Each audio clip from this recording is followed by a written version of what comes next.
mencintai orang lain udah, mencintai diri sendiri sedang diusahakan. Kita tuh nggak perlu sebenarnya validasi dari orang lain. Aku harus mencintai diriku lebih dari apapun. Itu jatuhnya kayak narsisme. Aku sih nggak setuju ya, karena menurut aku self love dan narsisme itu adalah dua hal yang berbeda. Menurutku ada di area mata sih. Beberapa temanku itu iri.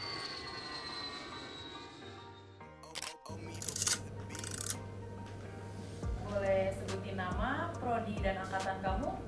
Halo semuanya, kenalin aku Priscilla Yudes Victoria dari Prodi Jurnalistik tahun angkatan 2023. Halo semuanya, nama aku Ardelia Kalista, aku dari Sistem Informasi, aku dari tahun angkatan 2023. Oke, halo semuanya. Perkenalkan, nama aku Angelica Josephine. Aku dari Strategic Communication angkatan 2023. Oke, halo, perkenalkan nama aku Jonathan Gunawan dari Prodi Desain Komunikasi Visual angkatan 2023. Halo semuanya, aku Great Love dari jurusan Strategic Communication angkatan tahun 2023.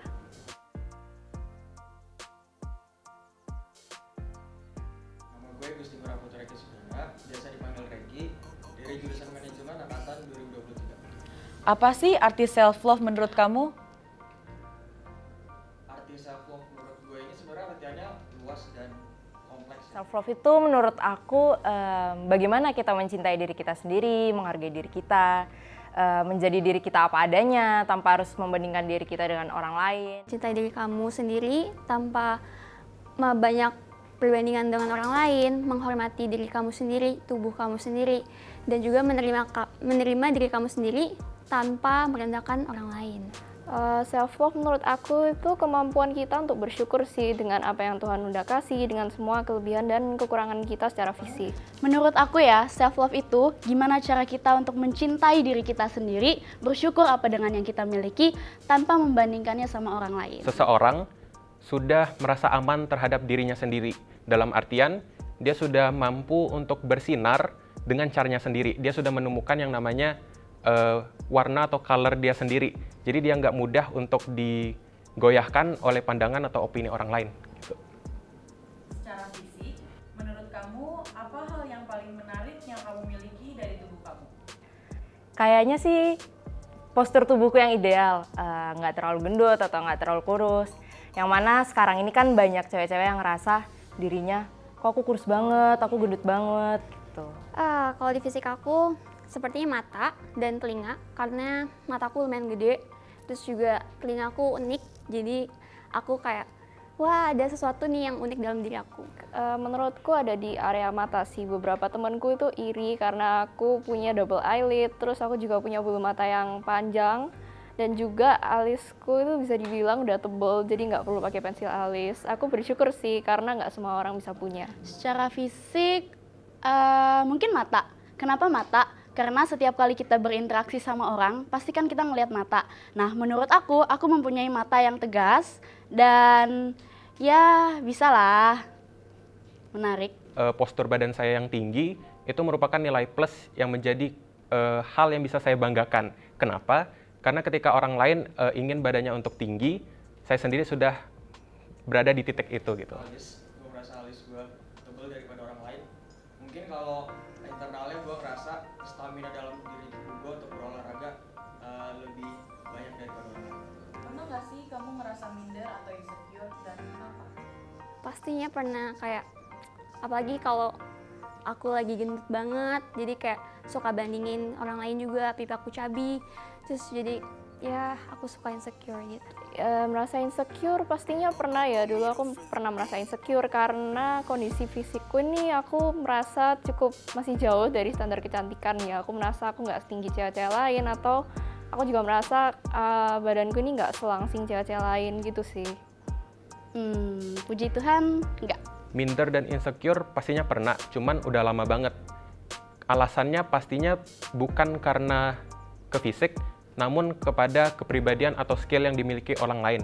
Waktu itu gue pernah ketolak salah satu perguruan tinggi, dan itu jelas membuat gue merasa minder dan insecure, apalagi melihat orang-orang lain menggapai mimpi gue tersebut. Dan yang terpenting menurut gue adalah bagaimana cara kita bangkit dari keterpurukan tersebut dan tetap bisa mencintai diri sendiri sepenuhnya. Ya karena namanya sebagai manusia ya pasti kayak ngelihat orang lain lebih dari kita.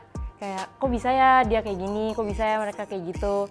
Aku ngerasa insecure kenapa mereka bisa kayak gitu tapi aku nggak bisa kayak gitu sih. Apa hal positif yang kamu bisa lakukan untuk diri kamu sendiri, terutama buat tubuh kamu? Yang biasa aku lakuin, aku merubah mindset sih. Aku berusaha fokus kepada kelebihan-kelebihan fisikku, seperti yang aku bilang tadi ya. Karena aku nganggap kelebihanku itu yang membuat aku unik dari orang-orang lain. Kan setiap orang pasti punya kelebihannya masing-masing. Jadi kita itu sebenarnya nggak bisa banding-bandingin diri kita dengan orang lain, karena kita tuh unik dengan cara kita sendiri.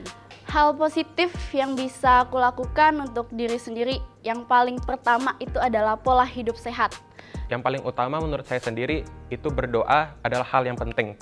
Kemudian terlepas dari itu semua, pola pikir yang sehat dan tidak ambil pusing dengan pikiran atau opini orang lain itu menjadi nilai lebih ketika orang itu ingin self love gitu. Dengan mengafirmasi kalimat-kalimat positif di dalam tubuh, dan bukan cuma itu saja, karena menurut gua tubuh kita ini pintar, tubuh kita ini tahu, nggak cuma dikasih kalimat-kalimat positif, tapi kita usahain dengan berolahraga, makan makanan sehat. Itu salah satu bentuk self love untuk merawat diri sendiri. Pikir mindset sih. Berpikir yang positif dan nggak apa-apa mikirin hal-hal yang nggak akan mungkin terjadi atau belum terjadi gitu. Jadi mindset kamu harus kayak nggak boleh bandingin diri sama orang lain. Apakah self love itu penting menurut kamu? Ya, pasti. Self love itu penting banget menurut aku. Karena ya, orang yang cenderung self love sama dirinya sendiri, sayang sama dirinya sendiri, itu pasti lebih bisa bertanggung jawab sama pola pikirnya. Lebih merasa kayak aku adalah diri aku yang baik gitu. Dengan orang tersebut self love, maka dia bisa menerobos segala batasan-batasan yang dia rasakan gitu. Batasan-batasan itu mungkin bisa berasal dari orang luar atau dari dirinya sendiri. Nah, dengan dia mencintai dirinya sendiri, maka dia bisa menerobos segala batasan itu. Self love ini merupakan salah satu aspek kesehatan mental yang perlu dimiliki setiap orang lain. Ya penting karena kalau kita sudah mencintai diri kita pasti kita akan mudah untuk mencintai orang lain. Dengan kamu mencintai diri kamu sendiri itu udah termasuk penting banget. Itu tuh menurut aku self love itu juga bisa membuat kamu lebih bahagia, nggak terbebani sama omongan orang, terus juga lebih produktivitas karena kamu olahraga, kamu makan teratur, kamu jaga pola hidup kamu lebih baik. Menurut aku penting sih, karena kalau kita insecure terus-menerus atau kita mikirin hal-hal banding-bandingin dengan orang lain, itu akan buang-buang waktu sih, dan kita bisa pakai waktu itu sebenarnya untuk melakukan aktivitas lain. Kita bisa lebih produktif dan bisa lebih enjoy menjalani hari-hari kita. Apakah kamu sudah mencintai diri Sejauh kamu ini sendiri? sudah. Pastinya sudah. Kayak aku lebih menerima diri aku sendiri, aku mencintai kekurangan aku sendiri. Udah dong, aku udah bisa bersyukur dengan semua kelebihan dan kekurangan yang Tuhan kasih ke aku. Mencintai orang lain udah, mencintai diri sendiri sedang berusaha. Self love tidak butuh validasi orang lain. Kalau kalian setuju dengan statement ini, kalian boleh duduk lebih dulu dalam hitungan 5 detik. 1, 2, 3, 4, 5. Great Love, kenapa kamu setuju sama statement ini? Menurut aku kemampuan kita untuk mencintai diri sendiri itu nggak tergantung sama orang lain sih, karena menurut aku kalau misalnya orang lain itu misalnya kasih kita validasi lah, memuji-muji kita, komplimen kita, kalau kita sendiri nggak mau ngubah mindset, menurut aku nggak bisa sih. Itu kayak kemampuan self love itu datang dari diri kita sendiri. Adele, kenapa kamu setuju dengan statement ini? Aku setuju karena benar yang dibilang tadi, kalau kita tuh nggak perlu sebenarnya validasi dari orang lain. Kita tuh cuma butuh mindset, butuh dari kita sendiri juga punya mindset kalau kita ya udah kita bersyukur sama apa yang kita punya, kita miliki, kita yang dari ciptaan Tuhan juga. Jadi menurut aku nggak perlu validasi dari orang lain kayak bilang kamu cantik, kamu ganteng, kamu tinggi, semoga cukup. Ya udah, kamu simpen dalam diri kamu bersyukur dengan itu, dan kalau dengerin kata orang tuh kan bikin stres ya. Iya. Bikin stres, jadi ya jangan dengerin deh, atau terima aja dari dalam diri kita. Self love sama dengan narsisme. Kalau kalian setuju, kalian boleh duduk lebih dulu dalam hitungan 5 detik. 1, 2, 3, 4, 5. Dan untuk kalian yang nggak setuju sama statement ini, kalian boleh langsung duduk. Jonathan, kenapa kamu nggak setuju sama statement ini? Aku sih nggak setuju ya, karena menurut aku self love dan narsisme itu adalah dua hal yang berbeda gitu kan. Yang pertama, self love sendiri, kita merasa puas dengan diri kita, tapi kita nggak dalam tanda kutip berkoar-koar atau mempamerkan diri gitu kan. Sedangkan narsisme sendiri menurut aku pribadi itu lebih mengarah kayak kita mau supaya orang lain tuh tahu loh kalau kita tuh gini. Kita perlu validasi tadi gitu. Kita perlu pengakuan dari orang lain lewat narsisme gitu. Reiki, kenapa kamu nggak setuju sama statement ini? Sebenarnya yang dibilang Jonathan tadi benar. Cuman kalau dari gue pribadi, kan kita tahu narsisme ini kan sebenarnya salah satu hal sifat dari diri orang lain yang mementingkan diri sendiri. Nah, self love ini kita lakukan demi diri kita sendiri tanpa merugikan orang lain. Kalau narsisme itu kan mementingkan diri sendiri sehingga pasti ada kemungkinan buat kita merugikan orang lain. Dan menurut gue ini narsisme ini adalah suatu hal berlebihan. Dan di dunia ini juga kan yang berlebihan pasti nggak bagus kan, kecuali punya duit yang berlebihan. Setuju. Self love nggak begitu penting. Kalau kalian setuju sama statement ini, kalian boleh duduk lebih dulu dalam hitungan 5 detik. 1, 2, 3, 4, 5. Untuk kalian yang nggak setuju, kalian boleh langsung duduk. Josephine, kenapa kamu setuju sama statement ini? Self love itu nggak begitu penting. Kenapa? Karena ya kalau misalnya orang kebanyakan self love ya, merasa kayak diri dia aku harus mencintai diriku lebih dari apapun, itu jatuhnya kayak narsisme nggak sih? Iya sih. Enggak sih, beda dong. Kenapa beda? Kalau narsisme kan kita menunjukkan diri kita secara berlebihan kan, tapi kalau misalnya self love kita lebih menerima diri kita apa adanya tanpa harus ditunjukin ke orang lain. Jadi self love itu jadi penting lah untuk diri kita biar diri kita bisa lebih berkembang, bisa lebih tahu diri kita tuh sebenarnya kelebihannya tuh apa sih. Tapi kita nggak butuh yang namanya validasi atau pandangan orang lain terhadap kita. Jadi kalau misalnya self love, kalau misalnya kebanyakan self love terus dia nggak narsisme, bisa? Menurut aku bisa sih, karena tujuannya beda gitu loh antara self love sama narsis. Kalau misalnya self love itu kita emang pure untuk menerima kondisi kita ya. Kalau misalnya narsis itu kita berusaha membuktikan kalau kita ini yang terbaik kan dan sama orang lain. Dan ya benar kata Priscilla tadi kan, kita butuh validasi kalau misalnya kita tuh narsis gitu sih. Kalau self love sih nggak butuh validasi kita. Tapi sebenarnya kembali lagi ke pandangan masing-masing sih ya. Benar. Thank you buat jawaban kalian teman-teman.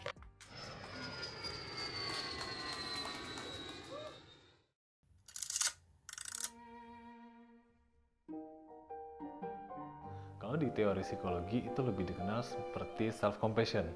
Jadi memang mirip-mirip tapi populer self love. Kalau dari pengertiannya adalah bagaimana kita bisa mengasihi dan menerima kondisi diri apa adanya dalam menghadapi situasi sulit dengan melihat kondisi diri secara lebih objektif gitu. Dalam arti adalah ketika kita memang punya kekurangan, kita terima bahwa kita punya kekurangan tersebut. Tapi ketika kita punya kelebihan, ya kita melihat itu bahwa sebagai potensi diri. Nah, dan ketika menghadapi situasi sulit, sebaiknya kita tidak mengkritik diri terlalu keras. Jadi menerima bahwa ya memang ini sulit, jadi diucapkan dengan kata-kata yang baik, yang positif gitu. Jadi tidak memperlakukan diri secara kasar dan memperhatikan kondisi diri, itu sebagian dari self love.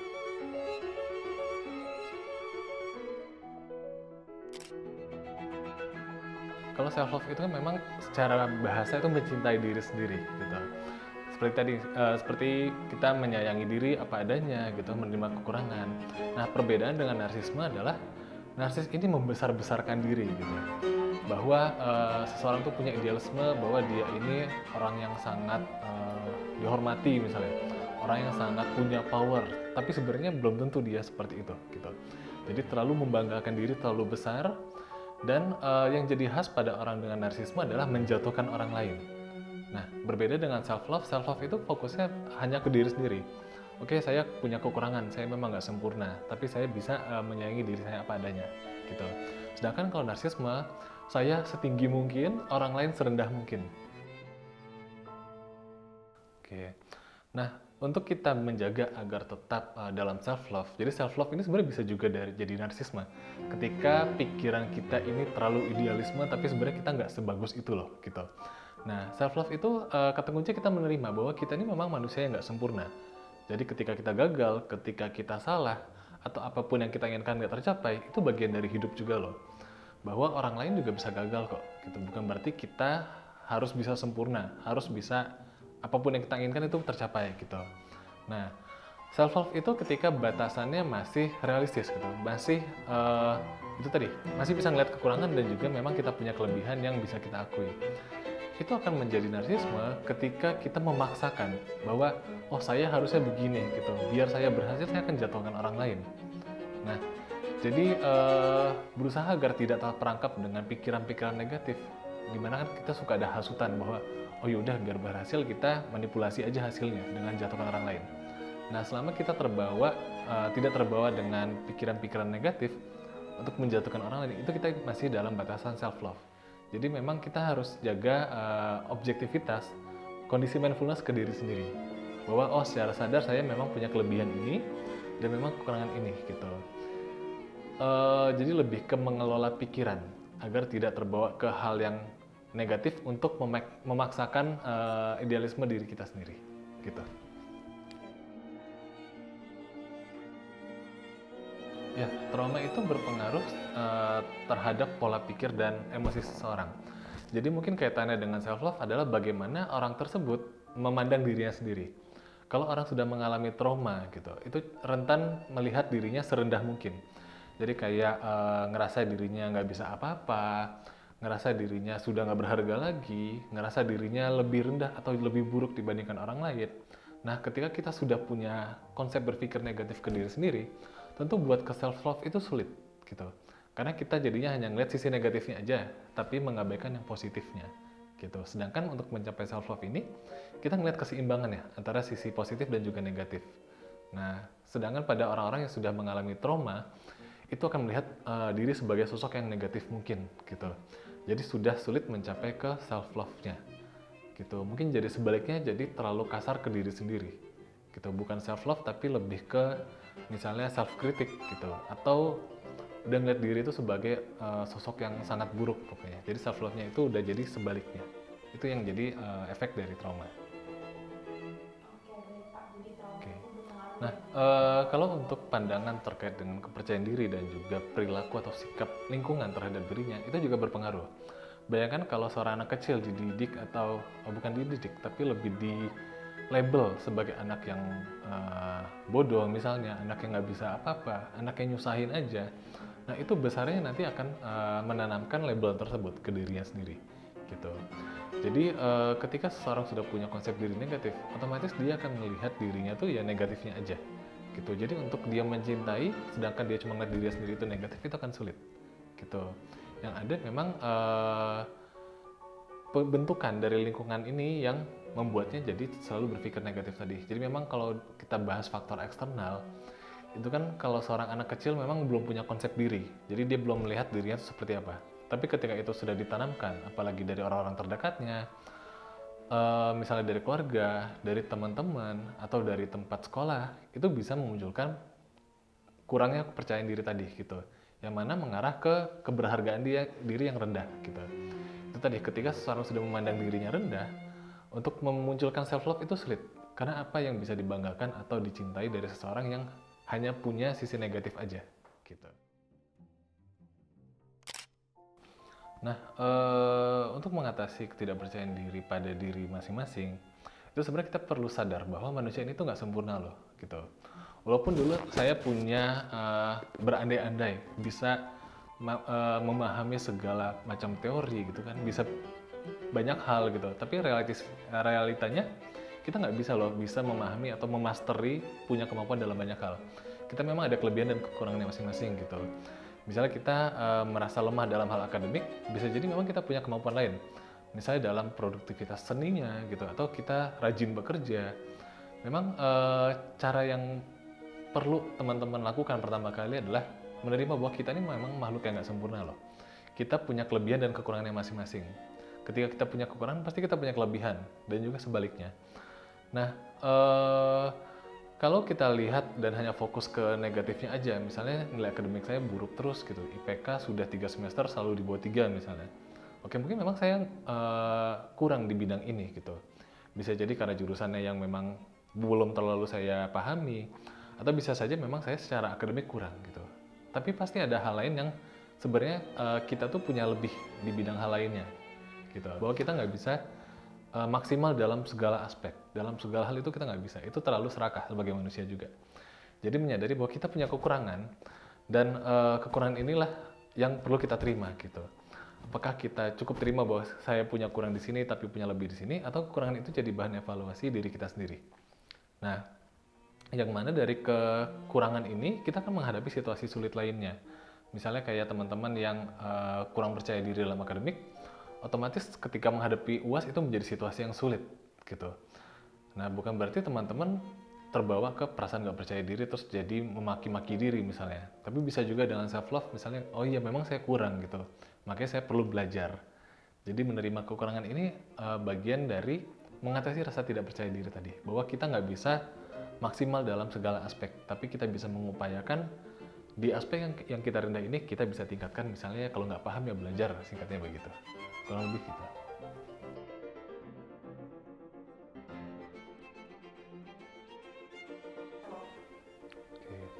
Self love itu penting, minimal bisa menjaga kerentanan diri dari stres gitu. Dalam arti setiap menit, setiap jam, setiap waktu kita pasti akan stres gitu kan. Karena kesehatan mental itu kontinum. Kita nggak akan selalu ada di titik normal. Pasti akan ada di titik drop, kayak lagi down, lagi susah gitu kan. Tapi juga memang akan ada titik dimana kita sangat merasa positif, merasa sangat senang gitu. Nah, self love ini sebenarnya menjaga kesehatan mental kita, bahwa kita tidak terlalu larut dalam hal negatif atau yang malah mengganggu kondisi kesehatan mental kita. Misalnya kita terlalu fokus dengan bahwa diri kita tuh nggak bisa apa-apa gitu, yang membuat kita juga akhirnya gagal dalam segala aspek. Misalnya dalam pertemanan gagal, mungkin dalam percintaan juga, dalam akademik, dalam keluarga. Kan kalau semuanya gagal, jadinya ya kita stres, kita makin down gitu. Nah, self love ini membantu kita buat kita melihat bahwa dari segala kesulitan ini kita masih ada hikmahnya loh, masih ada sisi positif yang bisa kita lihat. Kita bisa melihat diri secara objektif lagi, bahwa kita punya kelebihan di mana, kekurangan di mana. Nah, selain itu dengan self love ini kita juga bisa melatih bahwa setiap orang itu punya pikiran yang sibuk gitu. Inner voice atau suara batin kita tuh sibuk. Kadang kita ngelihat suatu hal, atau apalagi pas lagi mau tidur itu kan suka overthinking biasanya gitu. Nah, kalimat-kalimat yang muncul dalam pikiran ini ketika itu tidak ada rasa self love-nya, itu akan isinya kritik semua. Selain kritik, dan juga mungkin malah jadi menyesatkan ke pikiran-pikiran negatif lainnya. Nah, self love itu menyeimbangkan bahwa kita tuh masih bisa punya kelebihan, masih ada sisi optimismenya dalam menghadapi esok hari yang mungkin sebenarnya berat juga gitu. Nah, jadi self love ini sebenarnya menjaga kondisi kesehatan mental kita, maka itu yang menjadi hal-hal penting.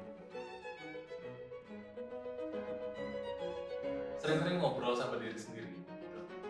Minimal coba lihat apa yang sering teman-teman katakan ke diri sendiri. Apakah lebih banyak judgmental, lebih banyak kritikan? Lalu bayangkan kalau teman-teman mendapatkan kritik atau judgement dari teman sendiri seperti itu, apakah itu enak? Jadi kita bisa memperlakukan diri sendiri seperti kita memperlakukan orang yang kita sayangi. Karena bagaimanapun juga kita akan membawa diri kita, baik itu secara fisik dan juga secara jiwa, kemanapun. Baik lagi, kita nggak perlu orang lain berjahati diri kita selama kita bisa jahatin diri sendiri. Dan begitu pula sebaliknya. Kalau kita bisa baik ke orang lain, kenapa nggak baik ke diri sendiri juga? Makanya self love itu yang kita sendiri menentukan.